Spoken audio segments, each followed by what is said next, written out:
இது வேற ஒரு மேடையாக இருந்தால் செயற்கையாக கைத்தட்டலுக்காக செயற்கையாக புனைந்து பேசிடலாம். இதை அடி மனசுலேருந்து ஆத்மாவிலேருந்து பேசணும்.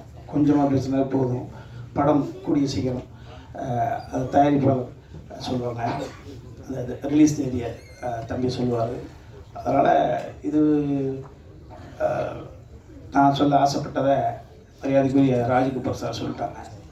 3 தினங்களுக்கு முன்பு ஒரு பாரம்பரியம் உள்ள ஒரு யூனிவர்சிட்டியில் அர்ஜுன் சாருக்கு டாக்டர் பட்டம் கொடுத்தாங்கன்றது ஒரு அற்புதமான செய்தியை. நீண்ட இடைவெளிக்கு பிறகு ஃபீல்ட் குட் டைரக்டர் சகோதரர் அதியமான் சார் மேடையில் இருப்பதெல்லாம் நான் பெருமையாக நினைக்கிறேன். எவ்வளவு பணம் சம்பாரிச்சோம், எப்படி வெற்றிகளை கொடுத்த உழைப்பு உண்டு தான். ஸோ அதான் கஷ்டத்தை எவ்வளோ ஒருவனுக்கு கடவுள் அதிகமாக கொடுக்குறானோ ஆயுசு அவங்களுக்கு அதிகமாக இருக்கும். அதை நிச்சயமாக நான் நம்புகிறேன்.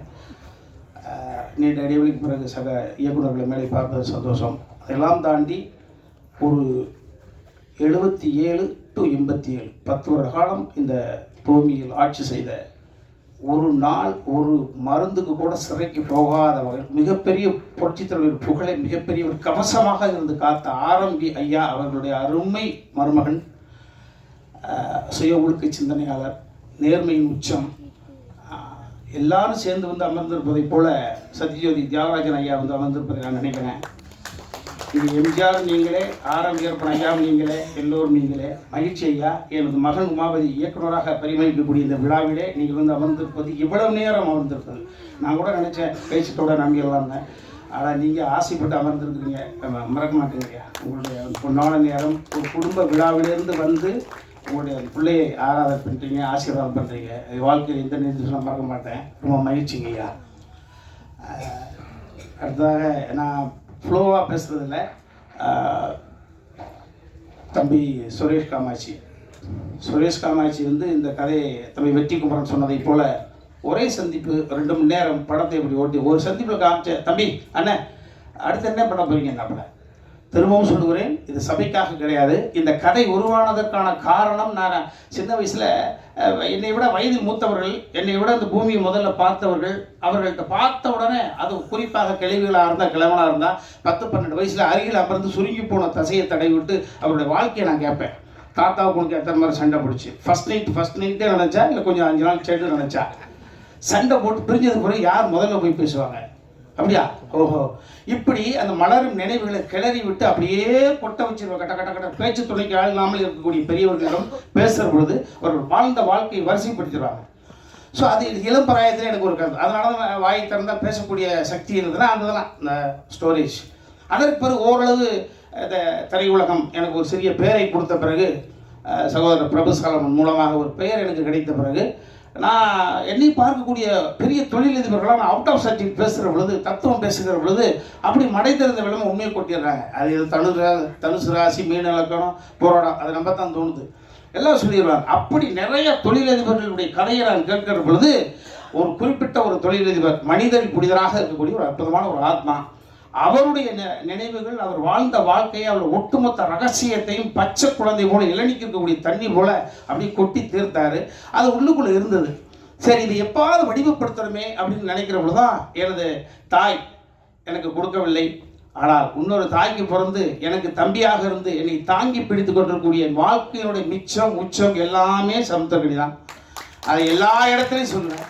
இந்த சினிமா என்னை எத்தனையோ புரட்டி எடுத்திருக்குது. என்னை பயன்படுத்துவார்கள், பயணம் செய்வார்கள், பயணத்தோடு இருப்பார்கள், என் பக்கத்திலும் இருப்பாங்க என்றால் என் அன்பு தம்பி சமுத்திரக்கனி தான். எனது ஒட்டுமொத்த உறவுகளும் ரத்த சொந்தம் ஒட்டுமொத்தமாக விட்டாலும் தம்பி வீட்டில் போனால் தனியாக சந்தோஷம் உணர்த்துக்கலாம். அதை விட்டு தான் எங்கள் வீட்டை மிரட்டிக்கிட்டே இருக்கேன் நான். என் தம்பி இருக்கான், என் தம்பி கொஞ்சம் அப்படி மரியாதை ரைட்டாக டீ 7 மணிக்கு கொடுத்து 7:10 வந்தாவே எனக்கு தாழ்வு மனப்பான்மை ஆயிரும். என்னடா 5 நாள் ஷூட்டிங் போல இல்லை 7:10 வருது காஃபி. ஓ, அப்போ தம்பி சமுத்திரக்கனி போட்ட வேண்டியதான். வேறு வழியில் ஒரு பிள்ளைய வச்சு தானே வாழ்ந்துக்கிட்டு இருக்கேன். இப்போ அப்போ உமாவதிக்கெல்லாம் தெரியும், தடி பிட்டா அங்கே போயிடுவாரு. இது என்னடா? ஸோ அந்த மாதிரி சமுத்திரக்கனி யார் படைப்பா? ஒரு குணச்சித்திர நடிகன் நல்லா நடிப்பேன், எல்லாருக்கும் தெரிஞ்ச விஷயங்கள் தான். வினோதய சித்தம் என்ற ஒரு கதையை எனக்கு அவர் படைத்து போகிற விட வார இடமெல்லாம் என்னை கொண்டாட வைக்கிற பொழுது, எனது அன்னைக்கு சம்மதி சார், அர்ஜுன் சார் கூட சொன்னாங்க, என்ன நான் பெங்களூரில் உட்காந்துட்டு இருக்கேன், இது ஒரு படம் பார்த்தாங்களே சார், நான் சார் வினோதய சித்தம். ஓ, அப்போ தெரிஞ்சுக்கிட்டு பார்க்காமலே சார் பார்த்துட்டே என்று சொல்லிட்டார்.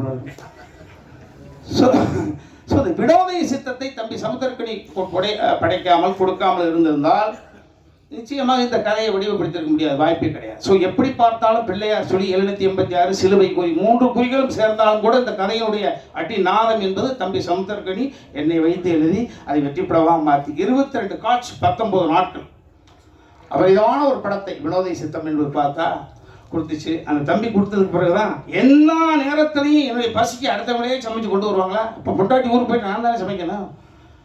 அதை போல எனக்கென்று எப்பொழுதுமே ஒரு கதை வரும் என்று நான் மற்றவர்களை எதிர்பார்க்க முடியாது. நாமளே சமைச்சு சாப்பிடுவேன். இந்த கதையை சமைத்தேன். நல்ல உணவை கொடுத்த பிறகு நானே சமைத்த அந்த உணவு. ஸோ அந்த உணவை யாத்திரா பண்ணி ஷேர் பண்ணிக்கிறது பொழுது தம்பி சுரேஷ் காமாட்சி அவர்கள்ட்ட. ஸோ உருவானதற்கு முதல் காரணம் அவர், அது கதையானதுக்கு காரணம், அது காவியமானதுக்கு காரணம் என்பது தம்பி சுரேஷ் காமாட்சி தான் சொல்லுவேன். எல்லாமே நம்ம எல்லாருமே பிள்ளைகளுக்காக தான் வாழ்கிறோம். ஊடக சகோதரர்கள் சகோதரிகள் நீங்களாம் எல்லாமே நம்ம பிள்ளைகளுக்காக தான் வாழ்கிறோம். ஏன்னா அந்த பிள்ளைகள் எந்த பிள்ளையுமே நம்மளை கேட்டுப்பார்கள். நம்ம சந்தோஷமாக இருந்தோம், எப்போ சந்தோஷமாக இருந்தாலும் உருவானான்னு யாருக்கு தெரியும்? உன்னை நான் எதிர்பார்த்து வளர்த்தேன். எதிர்பார்த்து எதுக்காக வளர்க்குறேன்? எதுக்கு எதிர்பார்த்து யார் ஒன்று ஏய் பெத்துட்ட வளர்த்த எதிர்பார்த்து வளர்த்துன்னு சொல்லிருப்பார். 10 மாதம் அதையும் கூட நகைச்சுவை பெற்றுருப்போம். என்ன 10 மாதம் உள்ளுக்குள்ள வரை இருட்டு, ஒரு ஃபேன் இல்லை, ஒரு லைட் இல்லை, பரண்டு படுக்க பெஞ்சு இல்லை, பேச்சு துடைக்க ஆள் இல்லை, அதை கூட நகைச்சுவை பண்ணியிருப்போம். அதே போல் இந்த உலகத்தில் எதிர்பார்த்து எதுவும் கிடையாது. அவன் நம்ம கண்ணு முன்னால குழந்தைங்க ஸ்டடி ஆயிட்டாங்க அப்படின்னா அதுதான் இந்த பூமியில் நம்ம 50 60 வயசுலையோ 70 வயசுலையோ 80 வயசுலையோ கண் மூடுகிற பொழுது நமது குழந்தைகள் இந்த உலகத்தில் தனியாக இருக்கிறார்கள், திறனாக அந்த நம்பிக்கை இருந்துச்சுன்னா அந்த ஆத்மா அமைதி படைக்கிறது. அமைதி அடைஞ்சா சொர்க்கத்துக்கு போகுது. ஐயையோ என்னடா இப்போ இந்த நாள் போனால் இங்கே இருக்கான்னு தெரியலையே, ஐயையோ அந்த பொண்ணு நான் இல்லைன்னா அப்படின்னா வாய் கோணிக்கு நரகம் தான். ஸோ எவ்வளவு சொத்து இருந்தாலும். ஸோ அந்த வகையில் உயரத்தில் இருக்கக்கூடிய அனைவருமே துயரத்தில் தான் இருக்காங்க. நிறைய பேர் பார்க்குறவங்க எல்லா தொழிலும் அளவும் நாங்கள் கம்பேர் ஏழை அப்படி நம்ம சரியான ஐயா சூப்பரியா அப்படின்னு நிறையா 95% உயரத்தில் இருக்கக்கூடிய அனைவருமே அது அதிகார ரீதியாக இருந்தாலும் சரி, பணம் படைத்து இருந்தாலும் சரி, அவர்களுக்குள் மிகப்பெரிய ஒரு கொடுமையான உணர்வு தவிச்சு தப்பி வெளியில் சொல்லாமல் அது என்னை பார்த்தப்பட சொல்கிறாங்க. ஸோ இந்த கதை நிச்சயமாக உணர்த்தாது, உணர வைக்கக்கூடிய வகையில் இந்த கதையை நான் தான் டேரக்ட் பண்ணு சொல்லிக்கிட்டு இருந்தேன். தம்பி சுரேஷ் காமாட்சி ஆசை இருக்கு மேலே போடு தம்பி சுரேஷ் பார்த்துச்சு, அடே இனிமே புகழ வாங்கினேன். ஃபஸ்ட்டு ஷாட் 2 பேரும் கம்பைன் டைரக்டர் போடணும்னு நினச்சிக்கிட்டு இருந்தோம். தம்பி ஒத்துக்க மாட்டேன்ட்டான், உமா ஒத்துக்க மாட்டேன்ட்டான். அப்பா நான் உங்களுக்கு அசோசியேட்டாக பண்ணி கொடுக்குறேன்.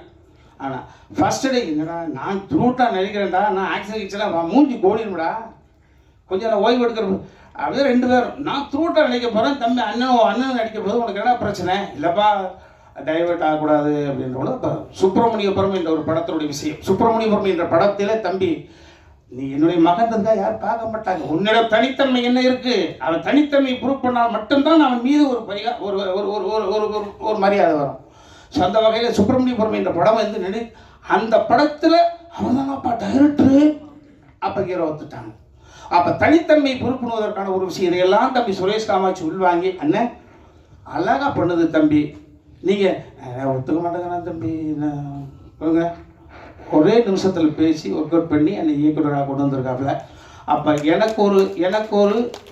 எனக்கு ஒரு மூத்த மகனோ அல்லது என்னை ஆளுமை கழியக்கூடிய எனது அப்பாவோ இருந்திருந்தால் நான் சொல்வதை கூட என் பையன் கேட்க வேண்டிய அவசியம் கிடையாது, எங்கள் அப்பா சொன்னால் கேட்பாங்க. அதே போல் ஒரு தந்தை ஸ்தானத்திலிருந்து அவனை இயக்குனர் ஆகியிருக்காப்பா. ஆமாம், எங்கள் அப்பா இருந்திருந்தாருன்னா ஜெகநாதன் பிள்ளை இருந்திருந்தான்னு எதை செய்திருப்பாரோ அதை செய்திருங்கப்பா. வாட் எவர் இட் இஸ், உன் வாழ்க்கையில் நாங்கள் 2 நேரம் கலந்துருப்போம். எவ்வளோ உயரத்துக்கு பாரு ஒன்று வயல் சென்றாலும் உனக்கு கடமைப்பட்டவனே சொல்லிட்டான். நான் சொல்லாமல் இருந்து தான் சங்கட்டம், ரொம்ப மகிழ்ச்சி. ஸோ இந்த எல்லா தம்பிமார்களும் இந்த படத்தில் நடித்த அத்தனை நிறைய நிகழ்வுகள் இருக்குது, அதை நாங்கள் ஷேர் பண்ணிப்போம்.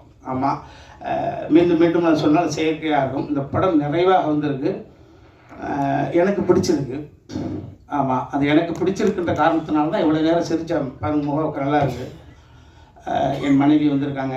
ஆமாம், எனக்கு வாழ்க்கையில் ஏற்ற இறக்கம் எனக்கு இனிமேல் அவள் தான். எங்கள் அம்மா இல்லை, எங்கள் அப்பா இல்லை. என் தாயாகவும் தந்தையாகவும் பார்க்கக்கூடிய மனைவி தன் மகன் எனக்காக வரல, அதை திரும்பி சொல்கிறேன். அர்ஜுன் சார் எனக்காக வரல, அதையும் சொல்லி பண்ணேன். நான் இதெல்லாம் நிறையா சொல்லி பண்ணான். என் மனைவி எனக்காக வரலன்ற போது அப்புறம் என்ன உமாபதிக்காக தான் சிவமகனுக்காக தந்தையை தாய் வந்தாங்க. அதே மாதிரி தான் என் மகள் எந்த நிகழ்வுகளுக்குமே போனதில்லை. ஜஸ்ட் ஒரு கோல்டு மெடல் வாங்கின பிள்ளை.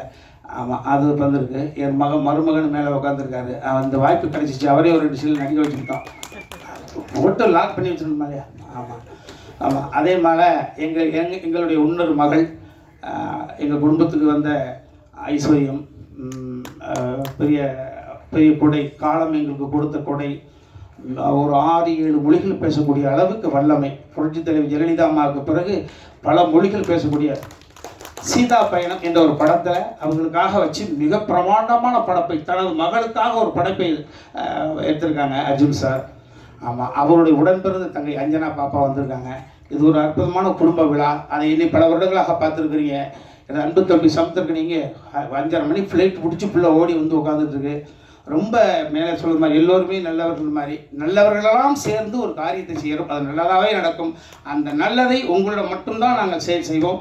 எனக்கு இனிமேல் ஒன்றும் பிரச்சனை கிடையாது. கனவு நிறையாக இருக்கிறது.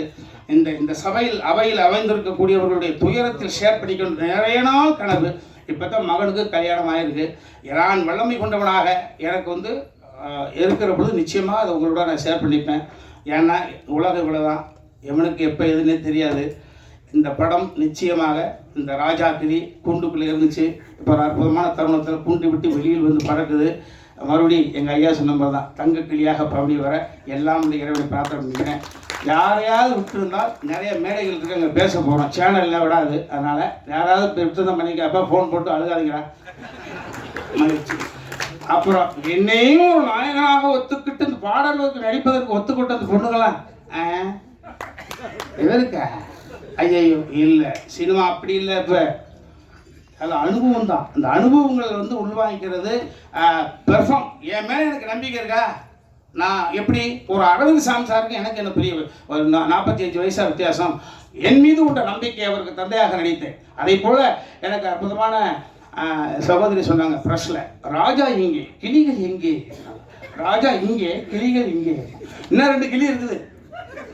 அந்த 2 கிளி அந்த கிளிக்கு ரெக்கம் முடிச்சு கொஞ்சம் பறந்தாங்க இருக்குன்னு தெரியுது. ஸோ எல்லாம் இறைவனுக்கு நன்றி. உங்கள் அனைவருக்கும் 9 மணி வரைக்கும் இருக்கிறீங்க. ஐயா நெல்லை சுந்தரராஜன் சார், ரொம்ப மகிழ்ச்சி. எல்லாருக்கும் நன்றி, எல்லாருக்கும் நன்றி.